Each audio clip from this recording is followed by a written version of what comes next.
Friends, welcome to my channel Janu food lovers 355 నేను ఈరోజు ఒక హెల్తీ రెసిపీతో మీ ముందుకు వచ్చేసానండి. క్యారెట్ హల్వా. ముందుగా క్యారెట్ అనేది కొన్ని తీసుకొని కడిగి పెట్టుకొని ఇలా పీసెస్ తీసి పెట్టుకున్నామండి. దీంతో మామూలు హల్వా లేకుండా జెల్లీ టైప్లో ఉండేది ఈరోజు మనం చేసుకోబోతున్నాం రెసిపీ.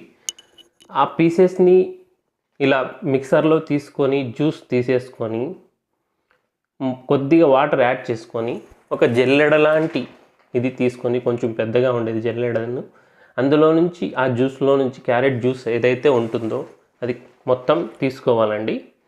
ఇలా అదే ఒకసారి జ్యూస్ పిండిన దాన్ని మళ్ళీ రిపీటెడ్గా మిక్సర్లో యాడ్ చేసి కొద్దిగా వాటర్ యాడ్ చేసి రిపీటెడ్గా ఎంత జ్యూస్ వస్తే అంతా తీసుకోవాలండి.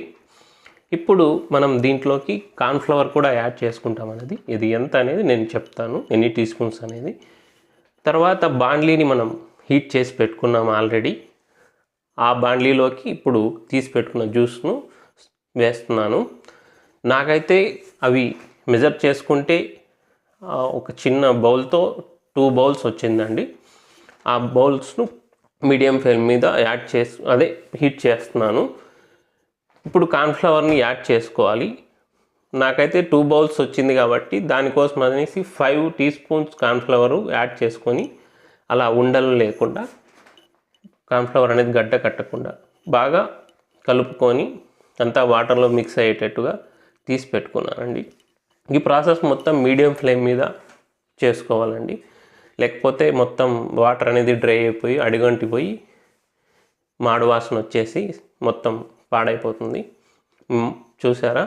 ఇప్పుడు మీడియం ఫ్లేమ్ మీద ఇలా ఉడకడం ప్రారంభించిన తర్వాత మనం కలిపి పెట్టుకున్న కార్న్ఫ్లవర్ అనేది ఇలా వేసి బాగా కలిపానండి. మీడియం ఫ్లేమ్ మీద ఒక 15 to 20 మినిట్స్ ఇలా కంటిన్యూస్గా కలుపుతూ ఉండాలండి. కలిపిన తర్వాత చూసారా, మనం కార్న్ఫ్లవర్ వేసిన తర్వాత ఆ జ్యూస్ అనేది గట్టి పడింది. ఇప్పుడు మనం దీంట్లోకి షుగర్ని యాడ్ చేసుకుంటాం. షుగర్ అనేది మీ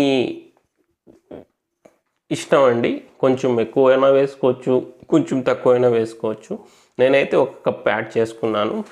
మీ ఇష్టాన్ని బట్టి కొంచెం ఎక్కువగా తినేవాళ్ళు ఎక్కువ యాడ్ చేసుకోవచ్చు, మీడియం తినేవాళ్ళు మీడియంగా, తక్కువ తినేవాళ్ళు తక్కువగా యాడ్ చేసుకోవచ్చు షుగరు. దీనికి బదులు హనీ అయినా యాడ్ చేసుకోవచ్చు అండి. నేనైతే షుగర్ యాడ్ చేశాను. ఇలా షుగర్ అనేది యాడ్ చేసిన తర్వాత, షుగర్ హీట్ అయిన తర్వాత ఆటోమేటిక్గా వాటర్ అనేది కొంచెం రిలీజ్ చేస్తుంది. గట్టిగా ఉన్నది ఇప్పుడు పలుచగా అయింది, చూసారా? ఇప్పుడు మనం ముందుగా ఒక ప్లేట్ అనేది, స్టీల్ ప్లేట్ కానీ మీకు ఏదైతే కన్వీనియంట్గా ఉంటుందో అది, నేను ఒక స్టీల్ ప్లేట్ తీసుకొని దాంట్లోకి నెయ్యి అడుగున రాసి పెట్టుకున్నానండి. ఇది లాస్ట్లో మనం హల్వా అనేది స్టోర్ చేసి పెట్టుకోవడానికి బాగుంటుంది. నేను అదే నెయ్యిని హల్వాలోకి కూడా యాడ్ చేశాను, ఒక 2 టీ స్పూన్స్. అది కావాలంటే పెట్టుకోవచ్చు, లేదంటే స్కిప్ చేసేయచ్చండి. ఇప్పుడు మనం కొంచెం ఎండు కొబ్బరి తురుము అనేది ఇలా తురుముకొని పెట్టుకుంటే సన్నగా పొడవుగా, ఆ ఎండు కొబ్బరి తురుమును ఇందులోకి బాగా మిక్స్ చేసి కొద్దిసేపు ఒక 5 to 10 మినిట్స్ అండి హై ఫ్లేమ్ మీద బాగా ఉడకనివ్వాలి. చూసారా అండి? బుడగలుగా ఉడికి బాగా చిక్కగా ఒక జెల్లీలాగా ఒక టెక్స్చర్ అనేది వచ్చింది. ఇలా బాగా గట్టిగా వచ్చిన తర్వాత దాన్ని మనం ముందుగా నెయ్యి రాసి పెట్టుకున్న ప్లేట్లోకి సర్వ్ చేసుకొని తీసుకొని దాన్ని మొత్తం ఇలాగా స్ప్రెడ్ చేసుకుంటూ బాగా చల్లారాలండి. ఒక 1.5 hour నుంచి 2 hours నార్మల్గా అయినా చల్లారచ్చు బయట, లేదు కాదంటే మీరు ఫ్రిడ్జ్లో అయినా స్టోర్ చేసి ఒక 2 hours తర్వాత బాగా చల్లారిన తర్వాత దీన్ని పీసెస్గా కట్ చేసుకొని సర్వ్ చేసుకోవచ్చు. చాలా అంటే చాలా బాగుంటుందండి, సాఫ్ట్గా టేస్టీగా. బాగా చల్లారిందండి, నేను మామూలుగానే చల్లార్చాను. ఇప్పుడు దాన్ని నేను ఇంకో ప్లేట్ తీసుకొని దాంట్లోకి ఇచ్చేస్తున్నాను. చూసారా? అది మొత్తం ఇంకో ప్లేట్లోకి వచ్చేసిందండి.